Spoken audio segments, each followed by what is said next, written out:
अस्सलाम वालेकुम viewers, welcome back to my YouTube channel daily tips with Asma. आज के इस वीडियो में हम आपको बताएंगे अबीरा नाम के बारे में दिलचस्प मालूमात। अबीरा नाम का शुमार लड़कियों के नामों में होता है।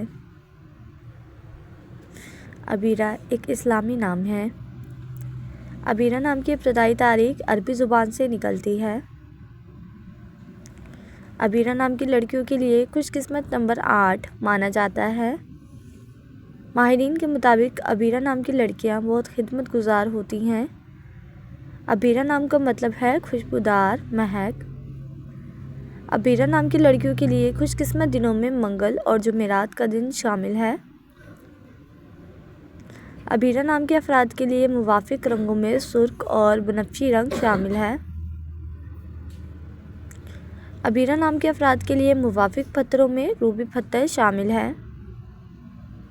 खुशकिस्मती वाली धातों में हिस्सों के हिसाब से तांबा और लोहा शामिल है। फ्रेंड्स, अगर आप अपने नाम का मतलब जानना चाहते हैं तो कमेंट बॉक्स में अपना नाम लिखें।